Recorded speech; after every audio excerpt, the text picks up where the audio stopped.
تو میری بات کا مطلب وَنُنَزِّلُ مِنَ الْقُرْآنِ مَا هُوَ شِفَاء، یہ صحت ملی ہے وجہ میرے پاک محمد کا سینہ ہے صلی اللہ علیہ وسلم۔ تو علامہ تفتازانی کی پہلی بات القرآن هو المنزل علی الرسول، کہ قرآن وہ ہے جو حضور پاک پہ نازل ہوا۔ آؤ دوسرا پوائنٹ، والمکتوب فی المصاحف، صحابہ کرام نے اس کو صفحات میں لکھا۔ کیسے لکھا؟ جب قرآن اترتا تو جو صحابہ قریب بیٹھے ہوتے، کاتبین وحی ہوتے، وہ کبھی چمڑوں پہ لکھتے، کبھی درخت کے پتوں پہ لکھتے، کبھی پہاڑ کے پتھروں پہ چھید کے لکھتے۔ کلام لکھا گیا، جمع ہوتا گیا۔ کاتبین وحی کو اللہ کا قرآن کہتا ہے فی صحف مکرمہ مرفوعۃ مطہرہ بأیدی سفرہ کرام بررہ، فرمایا فی صحف مکرمہ، سورت نمبر 80 سورت عبس ہے، پارہ نمبر 30 ہے۔ رب کریم فرماتے ہیں فی صحف مکرمہ، بڑی عزت والے صحیفے ہیں، مرفوعہ ان کا درجہ بلند ہے، مطہرہ پاکیزہ ہیں، بأیدی سفرہ جن کے ہاتھوں میں ہے، کرام بررہ فرشتہ صفت لوگ ہیں۔ اللہ نے پیغمبر کے قرآن کے کاتبین وحی کو فرشتہ صفت کہا ہے، تو ان فرشتہ صفت لوگوں نے کلام آتا لکھ لیتے، کلام اترتا لکھ لیتے، کلام نازل ہوتا لکھ لیتے۔ ان کے لکھنے کے اندر سچائی ہے یا نہیں ہے؟ آؤ اللہ کے قرآن سے پوچھتے ہیں۔ رسول اللہ کے صحابہ نے قرآن لکھا ہے، حضور کی اہل بیت نے قرآن لکھا ہے، ان کے لکھنے میں کتنی صداقت، ان کے لکھنے میں کتنی امانت، ان کے لکھنے میں کتنی دیانت، ان کے لکھنے میں کتنی شرافت، ان کے لکھنے میں کتنی ثقافت ہے۔ اللہ کا قرآن کہتا ہے ذالک الکتاب لا ریب فیہ، یہ وہ کتاب ہے جس میں شک کوئی نہیں۔ ملتان کے غیوروں میں پوچھنے لگا ہوں، اللہ نے یوں کیوں نہیں فرمایا ذالک الکلام لا ریب فیہ، یوں کیوں نہیں فرمایا ذالک القرآن لا ریب فیہ، یوں نہیں فرمایا، بلکہ فرمایا ذالک الکتاب لا ریب فیہ۔ ایک کلام ہے، ایک قرآن ہے، ایک کتاب ہے، تینوں کے فرق کو سمجھو، مسئلہ سمجھ آ جائے گا۔ کلام کہتے ہیں اسپیکنگ بولنے کو، قرآن کہتے ہیں ریڈنگ پڑھنے کو، اس طرح کتاب کہتے ہیں رائٹنگ لکھنے کو۔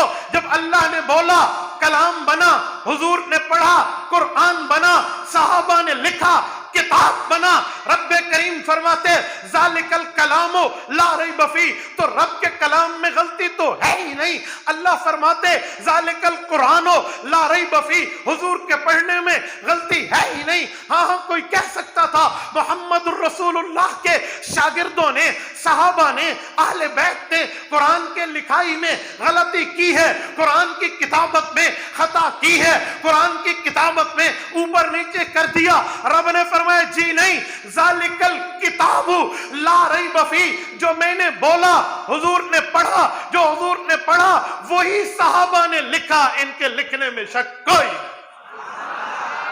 والمکتوب فی المصاحف، صحابہ کے لکھنے میں کوئی شک نہیں۔ والمکتوب فی المصاحف، جیسے اترا ویسے لکھا۔ آج ہم ایمان سے کہتے ہیں، یقین مانیے سورج کے نکلنے میں مشرق کے بجائے مغرب میں غلطی ہو جائے گی، اللہ کے قرآن میں زبر زیر کی غلطی نہیں۔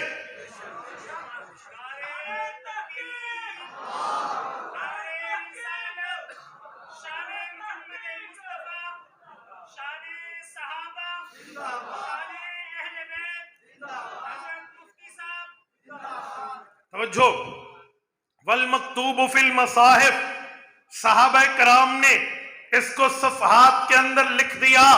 اور پیغمبر کے صحابہ نے کیسے لکھا؟ ایسے لکھا، چمڑوں پہ، پتوں پہ، پتھروں پہ لکھا اور لکھ کے امت کے حوالے کیا۔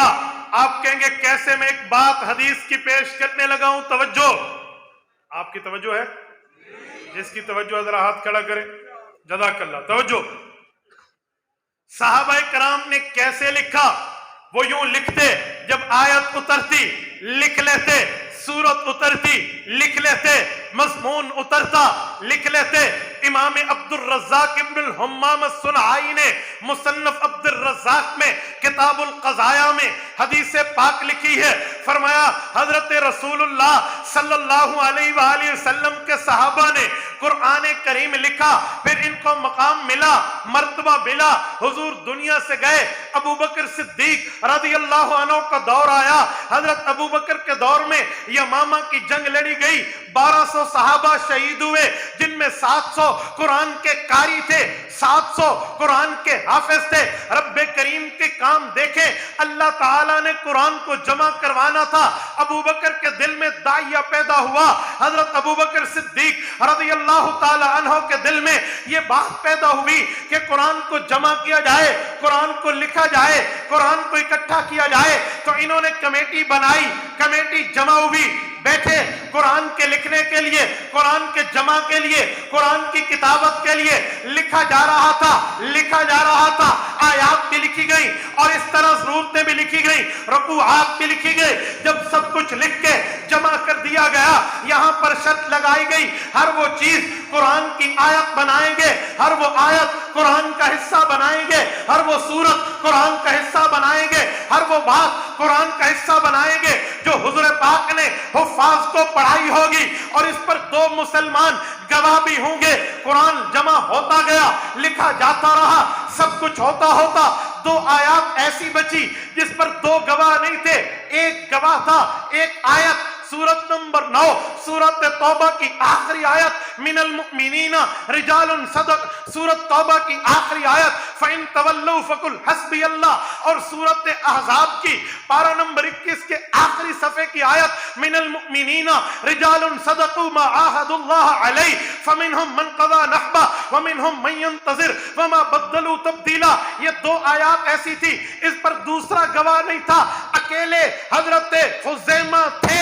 جب یہ آئے, آیت لائے, حضرت زید ابن حارث نے فرمایا دوسرا گواہ کہاں ہے؟ فرمایا میں اکیلا حضور کی خدمت میں بیٹھا تھا تو اس وقت کی آیت اتری, میں نے لکھ لی, دوسرا گواہ نہیں ہے.